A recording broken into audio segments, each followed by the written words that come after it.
Hello and welcome to your in-depth weekly horoscope for week commencing the 14th of November for the Sun or the Ascendant. I'm going to outline the collective energies that are going to impact upon us all, but please stay with me. I will then dive deep to give each of the 12 zodiac signs from Aries through to Pisces in much greater detail. Now, the Sun continues in the sign of Scorpio this week, but Mercury and Venus are going to be leaving this sign and moving into the sign of Sagittarius, triggering the first blush of Sagittarius season, which of course we'll pick up furthermore next week when the Sun arrives in the sign of the Archer too. But the significance of Mercury and Venus moving together is that I feel that it's going to be a much freer energy that they bring in.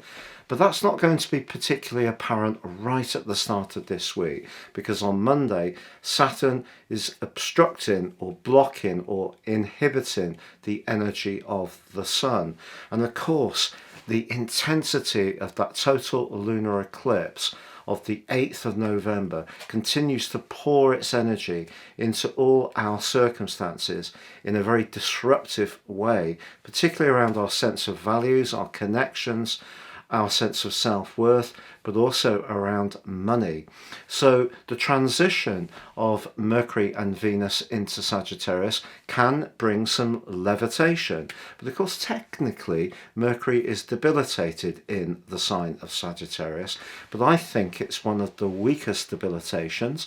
And in fact, I feel that Mercury can thrive in this sign, despite being opposite Gemini, which it governs, square in Virgo, which it also governs, and of course in a square with Pisces, where it's also detrimented. So we have an opportunity to use the knowledge of Sagittarius and the thinking and the intellect of Mercury in order to transform our situation. So information is going to be important. But with Venus in the mix as well, when it comes to our relationships or even our attitude to money, the truth of our situations is vital. So the higher truth. We've been going through such an intense period collectively, and the quarter moon, which occurs on Wednesday in the sign of Leo, rather emphasizes the dilemmas that we have.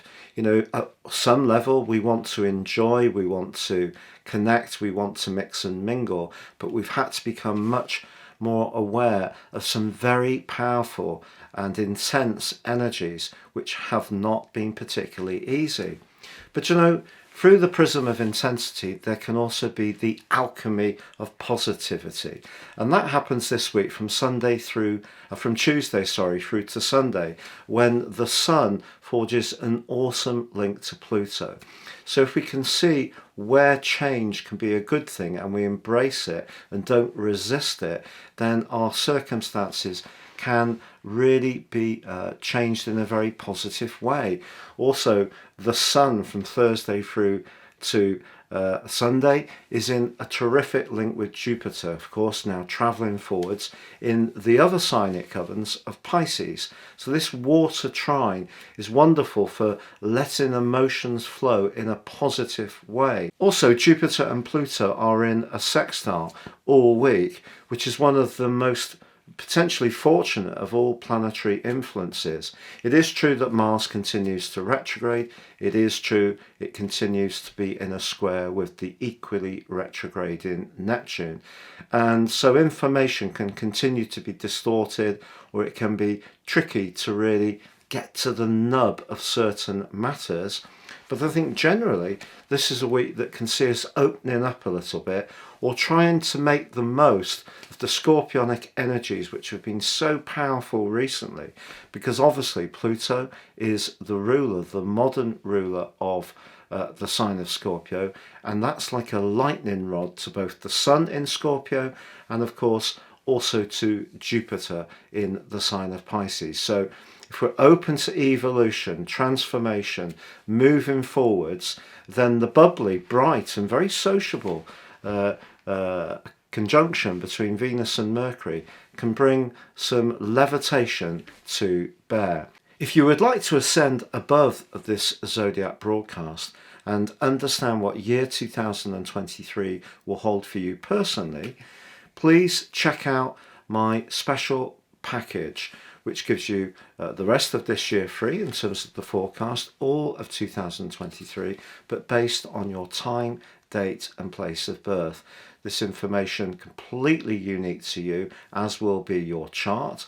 And in my package with 30% off, you can also get your life roadmap, your character analysis, which can help you to understand some repeating patterns in your life, but also seize opportunities with greater conviction. Please see the link below.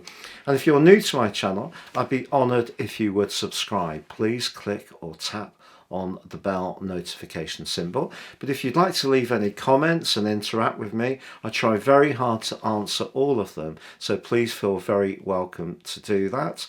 And to all my ongoing viewers, thank you so much for all your support. So Scorpio, your week commencing the 14th of November forecast begins in a little bit of a muted fashion. Saturn, the planet of restriction in your sector of home, emotion, family, locked in a right angle with the sun in your sign. So on Monday, for us all collectively, to be honest, I think it could be a bit of a quiet day where energy doesn't seem to come through very easily. But keep the faith, because your two ruling planets of Mars and particularly Pluto are very much in this week's picture, but Pluto in a very positive way, because Pluto's in a sextile with the planet of hope, of expansion and of course fortune, Jupiter, for the entirety of this week. Now Jupiter for you is in the part of your horoscope to do with your self-expression, your warmth and affection, and Pluto in the part of your situation to do with how you express yourself and your ideas. I think you could be very persuasive this week if you put your mind to it, but also the sun in your sign forges an exuberant, upbeat, and to be honest, one of the most fortunate angles in astrology, the trine with Jupiter, also in the second half of this week. So the sun obviously then naturally forges a sextile with Pluto. So we have a very enabling set of energies that come through as this week goes on. Your feelings could be quite close to the surface midweek with the moon in Leo. And because you can be someone who likes to keep your cards a little bit closer to your chest in terms of your personal affairs, maybe someone could push or provoke you about something. But on Wednesday and Thursday, with Venus and Mercury respectively leaving your sign and moving into the sign of Sagittarius, some kind of good news can be triggered around a financial matter. It could happen, to be honest, almost immediately, but there's a window of opportunity here that's going to go on for a few weeks, because next week the sun is also going to power into your sector of everyday resources and self-worth. So if you've been working on something that's really to do with your individuality, something you're very invested in, you're very passionate about. Maybe it's something you've been working on for a very long time, but you can start to see rewards from the middle of this week. If they're not necessarily financial, because we all know, there's a tremendous challenge and headwinds in terms of the overall economy. If you don't see immediate evidence financially, just know that what you can see is something beginning to shape up in a way which really has some encouraging vibes around it. And I think Venus conjunct Mercury can be brilliant for any kind of contract, but particularly if you can use that persuasion to good effect. And because Pluto, your modern ruler, is so dynamically linked to the Sun and also Jupiter this week, I feel that once things start to move, the momentum you gain later this week could be quite a surprise after that rather sluggish start.